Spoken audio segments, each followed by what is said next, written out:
ನಮಸ್ಕಾರ ವೀಕ್ಷಕರೇ, ನೀವು ನೋಡ್ತಾ ಇದ್ದೀರಾ ಸರ್ವಜ್ಞಾನ ಫಾರ್ ಯು ಚಾನಲ್. ಇವಾಗ ನಾನು ನಿಮಗೆ ಮಾಹಿತಿ ಏನು ಕೊಡ್ತಾ ಇದ್ದೀನಪ್ಪ ಅಂತಂದರೆ, ಇವಾಗ ಫೇಸ್ಬುಕ್ ಅಕೌಂಟ್ ಮಾಡಿರ್ತೀರ. ಸೊ ನೀವು ಈ ಫೇಸ್ಬುಕ್ಕಿಂದ ಅಮೌಂಟನ್ನು ಅರ್ನ್ ಮಾಡಬೇಕಂತನೂ ಕೂಡ ಮಾಡಿರ್ತೀರ. ಸೊ ಅದನ್ನು ನೀವು ಇವಾಗ ಒಂದು ಅಕೌಂಟ್ ಕ್ರಿಯೇಟ್ ಮಾಡಿದ ನಂತರ ನೀವು ಫೇಸ್ಬುಕ್ಕಿಂದ ಒಂದು ಪೇಜ್ ಕ್ರಿಯೇಟ್ ಮಾಡಿರ್ತೀರ. ಆ ಪೇಜು ನಿಮಗೆ ಬೇಡ ಅಥವಾ ಬೇಕು ಅನ್ನೋದು ನಿಮ್ಮ ಮೇಲೆ ಡಿಪೆಂಡ್ ಇರುತ್ತೆ. ಸೊ ವೀಕ್ಷಕರೇ, ನಾನು ಏನು ಹೇಳ್ತಾ ಇದ್ದೀನಿ ಅಂತಂದರೆ, ಇವಾಗ ನೀವು ಕ್ರಿಯೇಟ್ ಮಾಡಿರೋ ಫೇಸ್ಬುಕ್ ಪೇಜ್ ಅದನ್ನು ಡಿಲೀಟ್ ಮಾಡೋದು ಹೇಗಂತೇಳಿ ನಾನು ನಿಮಗೆ ಇವತ್ತು ಸಿಂಪಲ್ ಸ್ಟೆಪ್ ಆಗಿ ತಿಳಿಸ್ಕೊಡ್ತಾ ಇದ್ದೇನೆ.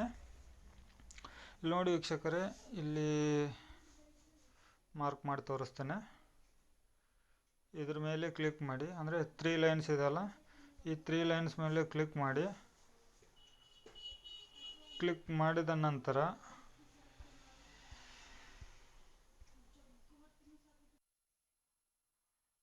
ಇಲ್ಲಿ ಕ್ಲಿಕ್ ಮಾಡಿದ ನಂತರ ನಿಮಗೆ ಈ ಥರ ಓಪನ್ ಆಗುತ್ತೆ. ಸೊ ನೆಕ್ಸ್ಟ್ ಪೇಜ್ ಓಪನ್ ಆದ ನಂತರ ಇಲ್ಲಿ ನೀವು ಕ್ರಿಯೇಟ್ ಮಾಡಿರೋ ಅಂಥ ಪೇಜ್ ಇರುತ್ತೆ. ಇಲ್ಲಿ ನೋಡಿ ಪೇಜಸ್. ಈ ಪೇಜಸ್ ಡಿಲೀಟ್ ಮಾಡಬೇಕಂತಂದರೆ ಪೇಜ್ ಮೇಲೆ ಕ್ಲಿಕ್ ಮಾಡಿ.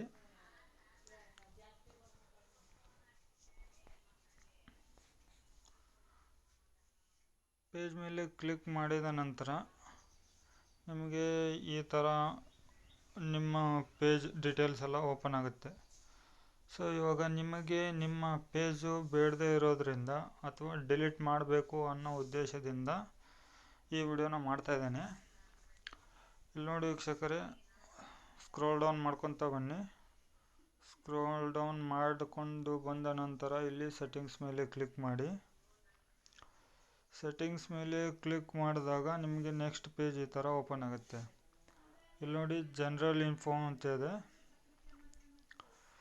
ಜನರಲ್ ಮೇಲೆ ಕ್ಲಿಕ್ ಮಾಡ್ಕೊಳ್ತಾ ಬಂದ ನಂತರ ಈ ಥರ ನಿಮಗೆ ನೆಕ್ಸ್ಟ್ ಪೇಜಸ್ ಓಪನ್ ಆಗುತ್ತೆ.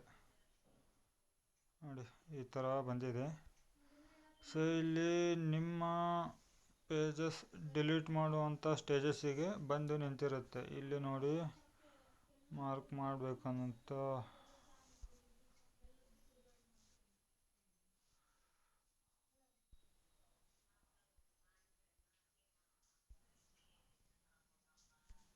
ಇಲ್ಲಿ ನೋಡಿ ವೀಕ್ಷಕರೇ, ಇಲ್ಲಿ ಬಂದಿದೆ ಡಿಲೀಟ್ ಸರ್ವಜ್ಞಾನ. ಇಲ್ಲಿ ನೋಡಿ ಡಿಲೀಟ್ ಸರ್ವಜ್ಞಾನ ಅಂತ ಇದೆ. ಸೊ ಇದ್ರ ಮೇಲೆ ಜಸ್ಟ್ ಕ್ಲಿಕ್ ಮಾಡ್ಕೊಳ್ಳಿ. ಜಸ್ಟ್ ಕ್ಲಿಕ್ ಮಾಡಿದರೆ ಸಾಕು. If you delete your page it will be unpublished immediately and only admin can see it. You will still be able to restore it within 14 days. After that your page will be permanently deleted. So ವೀಕ್ಷಕರೇ, ಇವಾಗ ನಿಮಗೆ ಇಲ್ಲಿ ಕಂಪ್ಲೀಟಾಗಿ ಏನು ಆಗ್ತಾ ಇದೆ ಅಂತೇಳಿ already ಅವರು ಕೊಟ್ಬಿಟ್ಟಿದ್ದಾರೆ. ಸೊ ಇವಾಗ ನಮಗೆ ಏನು ಬೇಕಪ್ಪ, ನಾನು ಪೇಜ್ ಡಿಲೀಟ್ ಮಾಡಬೇಕು. ಜಸ್ಟ್ ಇಲ್ಲಿ ಡಿಲೀಟ್ ಪೇಜ್ ಮೇಲೆ ಕ್ಲಿಕ್ ಮಾಡಿ. ಇವಾಗ ನೋಡಿ ಇಲ್ಲಿ ಲಾಸ್ಟ್ ಸ್ಟೇಜಿಗೆ ಬಂದು ನಿಂತಿದೆ. Page entered deletion mode. You can cancel the deletion within 14 days. ಆಯಿತು ವೀಕ್ಷಕರೇ, ನೋಡಿ ಡಿಲೀಟ್ ಆಯಿತು ನಂದು ಪೇಜು. ಆದರೆ 14 daysವರೆಗೂ ಪೇಜ್ ಯಾರು ಕ್ರಿಯೇಟ್ ಮಾಡಿರ್ತಾರೋ ಅವ್ರು ಮಾತ್ರ ನೋಡ್ಬೋದು ಇದನ್ನು, ಅಥವಾ ಕ್ಯಾನ್ಸಲ್ ಕೂಡ ಮಾಡ್ಬೋದು. ಓಕೆನಾ? ನನ್ನ ವಿಡಿಯೋ ಹೇಗಿದೆ ಅಂತೇಳಿ ನಿಮ್ಮ ಕಮೆಂಟ್ಸನ್ನು ನನ್ನ ಕಮೆಂಟ್ ಪಾಸ್ ಮಾಡಿ ವೀಕ್ಷಕರೇ. ಜೈ ಹಿಂದ್.